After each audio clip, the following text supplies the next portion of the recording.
멀쩡한 의사들의 본격 재능 낭비 프로젝트 나는 의사다 시즌 4. 보이는 라디오입니다. 자, 오늘 모신 멀쩡한 의사는 순천향대학교 서울병원 감염내과의 김태형 교수님입니다. 어서 오십시오. 안녕하십니까? 네, 반갑습니다. 오늘 에이즈 얘기할 건데요. 네.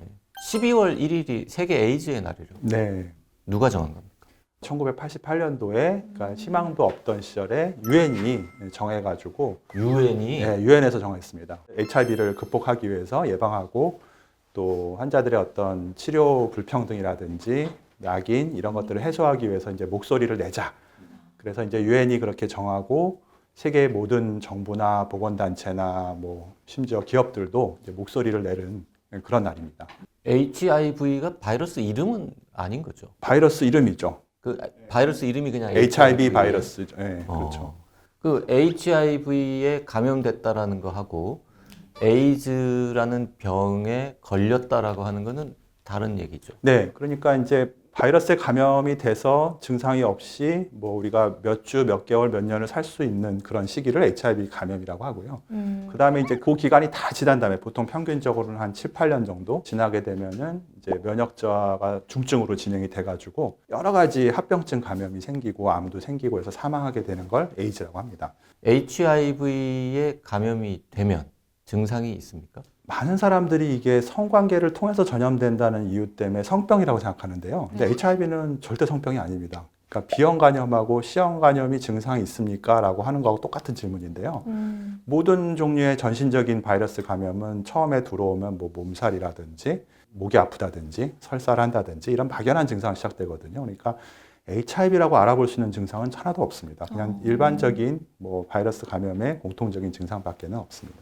저희 막 코로나 때 사람들이 바이러스에 감염되고 나면 잠복기 후에 뭐 증상이 나타나고 막 이런 얘기가 있었잖아요. 그럼 HIV도 비슷한 거예요? 그럼 7, 8년이나 있다가 증상이 나타나면 그게 잠복기예요? 잠복기예요? 그게 이제 임상적인 잠복기라고 하죠. 증상이 없는 시기고, 그리고 7, 8년 있다가 면역 부전이 생겼을 때 생기는 증상도 사실은 HIV의 직접적인 증상이 아니라 그 면역 저하 때문에 생기는 합병증의 증상을 이제 경험하게 됩니다. 근데 이제 약간 내가 혹시 감염됐을지도 모른다라는 걱정에 네. 검사를 받아보는 분들이 네. 있잖아요. 그런 분들은 감염은 됐으나 병은 아직 안 생긴 상태에서 발견이 되는 거죠. 그렇죠. 그렇게 하는 게 가장 바람직하죠. 왜냐하면 조기에 발견하면 치료를 할 수가 있으니까요. 그래서 많은 사람들이 본인의 행위나 본인의 증상을 기반으로 이제 병원을 갈 생각을 하시는데, 사실 HIV는 누구나 내가 조금 이 성관계를 통해서 HIV 걸릴 수 있는 위험이 남들보다 높다라고 생각하시는 분들은 1년에 한 2번씩은 검사를 정기적으로 받으셔야지,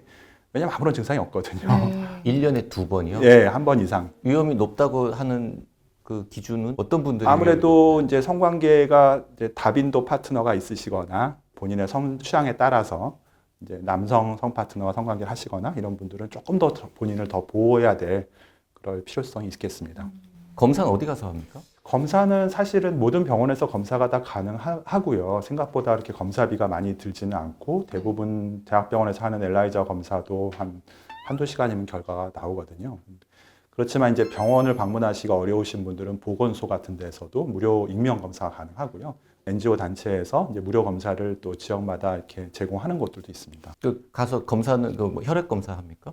네, 혈액 검사를 주로 하는 것으로 알고 있습니다. 검사를 받았는데 진단이 됐어요. 그럼 그 다음에 치료를 받으러 병원을 가야 되는데 그 사이에 사라지는 환자들도 좀 있을 것 네, 같은데 그래서 어떻게 연계가 돼요? 실제로 저희가 대학병원이면 이미 그 환자분들이 진단을 받고 내원하신 날부터 치료를 한다 하더라도 그게 빠른 치료도 아니에요. 왜냐하면 처음에 보건소에서 검사를 했어요. 그 다음에 거기서 포지티브가 나와서 확진 검사를 해서 보건환경연구원에서 확진 결과가 나오는데 한 일주일 걸리거든요. 정말 빨리 왔다고 생각하시는 분들도 한 달 전 정도에 보건소에서 검사하시고 한 달 동안 정말 오만 고민을 다 하시다가 찾아오시거든요. 이게 뭐 급성 질환이 아닌데 네. 뭐 몇 주 늦게 치료를 시작하는 게 그렇게 중요한 겁니까? 그렇습니다. 지금 말씀하신 것처럼 어차피 뭐 7, 8년 걸려서 진행하는 병을 뭐 이렇게 빨리 치료하는 게 중요하겠느냐. 제가 보는 관점은 세 가지인데요.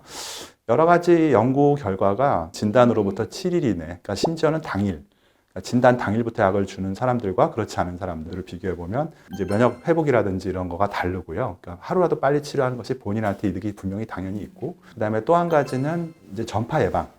요즘은 이제 약을 먹어서 바이러스 미검출이 되면은 본인의 배우자나 파트너한테 전파가 안 되거든요. 그다음에 세 번째는 마음가짐인데요.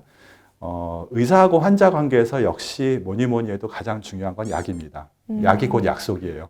처방을 받은 게 없이 검사를 쫙 해놓고 결과 보러 뭐 일주일 있다 와서 다시 한번 상의해 봅시다 이러면은 많은 환자분들이 여러 가지 좋은 생각 또 나쁜 생각 고민하시다가 오시게 되거든요. 근데 첫날 의사를 만난 날부터 약봉지를 갖고 이제 병원에서 오게 되면 이제 마음가짐이 달라집니다. 아, 내가 이제 이걸 갖고 싸워야겠구나. 이런 마음가짐을 빨리 갖게 되시는 것 같아요. 그 약을 이제 꾸준히 계속 드시는 거잖아요. 네. 평생 먹는다 이렇게 생각할 수 있습니까? 네, 평생 먹고 많은 분들이 죽을 때까지 먹어야 되냐? 그러면 아니다. 네. 살 때까지 먹는 거다.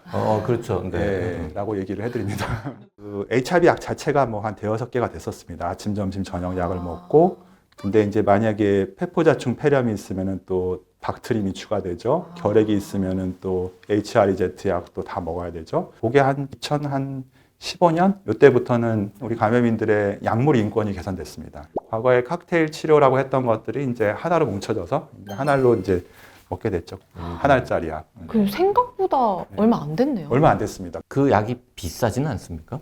비쌉니다. 상당히 비싼데 다행히 우리나라에서는 건강보험 적용이 되고 후불제라는 제도를 통해서 보건소를 통해서 90%를 건강보험으로 진료받고 10%는 이제 지자체에서 지원을 받을 수 있습니다. 아까 진단된 당일부터 막 치료를 네. 한다고 하셨는데 약을 먹으면 그 전파력이 그날 바로 없어지는 거예요? 아니요, 그날 바로는 아니고 바이러스가 미검출이 나오는 데는 평균적으로 한 3개월 정도, 3개월. 3개월에서 한 6개월 정도 걸리는데, 근데 요즘은 그거조차도 약이 세련돼져서 특히 이제 젊고 건강한 분들은 한 4주 안에 미검출 나오고 그래요. 이제 이게 워낙 내가 공격을 당한 그 피해 상황이 큰 분들은 바이러스가 감염되는 곳은 그 T세포의 저장고거든요. 군대로 말하면 이제 예비군이죠. 그러니까 전방에 있는 부대만 무너진 게 아니라 예비군까지도 다 타격을 받았다. 이러면은 회복되는데 좀 시간이 오래 걸릴 수도 있죠. 면역 체계가 완전히 무너지기 전에 빨리 먹어서 이걸 그렇죠. 회복을 해야 하루라도. 된다.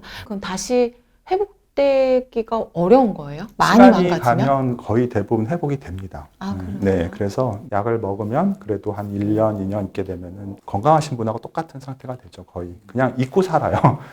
저희 감염인 환자분들이 병원 올 때만 제일 짜증난대요. 그러니까 저를 보러 오실 때만 제일 불편하시고 그때만 이제 생각이 나요. 집에 있을 때는 사회생활 할 때는 다 잊어버리고 사시는 거죠.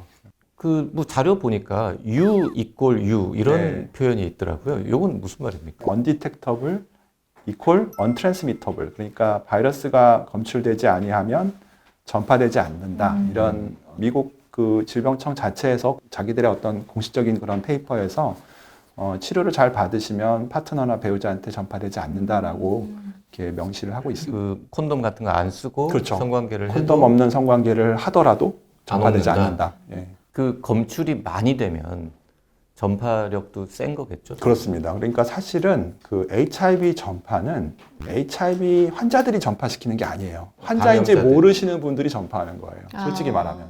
그러니까 본인이 환자라는 걸 알고 약을 드시는 분이 전파할 수가 없어요. 통계적으로 보면. 이 잠복기에 있는 본인도 감염된 사실을 모르고 계시는 분들이 본인도 부지중에 자기 파트너한테 전파시키는 겁니다. 그 당뇨 환자 같은 경우에 1년에 한 2번 가는 분도 있고 막 그렇잖아요. 네. 6개월씩 약 하시고. 이 HIV 감염인들은 얼마나 자주 병원에 갑니까? 네, 일단 뭐 국제적인 지침에서는 1년에 최소한 2번 정도씩은 바이러스가 미검출인지 치료가 잘 되는지를 확인하라고 돼 있고요. 근데 이제 그게 의료 시스템마다 달라요. 그러니까 우리나라 상황에서 그걸 해석을 하셔야 되는데요.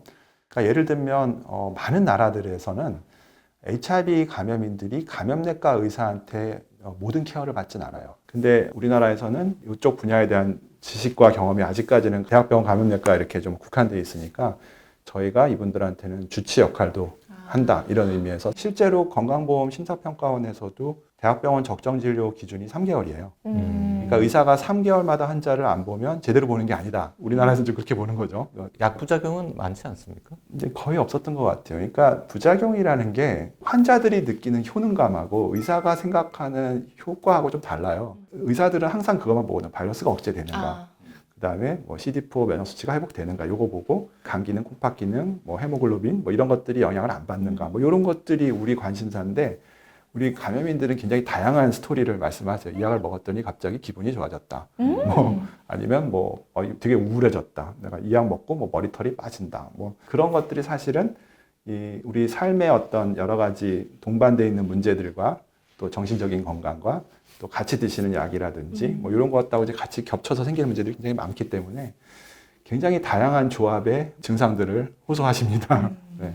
만약에 20대 때 이제 미혼일 때 감염이 됐어요. 그러면 이 분들은 이제 뭐 계속 연애를 하거나 결혼을 결혼을 하거나 해야 뭐 이런 데 특별한 네, 일단 처음에 10대 때는 20대 때는 굉장히 충격이죠. 다들 보니까 뭐 이제 휴학해버렸다, 뭐 이제 직장을 때려쳤다 이런 얘기 하시는데 절대 그러시면 안 된다고 빨리 복귀하시라고 이제 얘기를 해드리거든요. 지금 뭐 유이콜 유가 어디까지 왔냐면 그냥 과거에는 이제 만약에 그 이성 커플이면은 아기를 갖겠다 그러면 저희가 만류했었거든요. 이제 일단은 이제 배우자가 전파될 수 있는 확률이 제로가 아니니까 네. 위험하고 이런저런 문제로 몇 대 독자이시고 이런 분들도 아이를 포기하고 그랬었는데 지금은 그냥 자연 임신해서 그냥 아기 안고 오시는 그런 시대가 됐죠. 소위 수직 감염이 거의 이제 안 돼. 안 그렇죠. 되는 수직 감염이 이제 안 되는 거는 효과적인 약물 덕분이긴 하고요. 수직 감염이 제일 문제가 됐던 게 아프리카인데 여러 가지 약물 이런 것들이 다 이렇게 투입이 되고 또 임산부 관리 이런 거 기본적으로 하기 때문에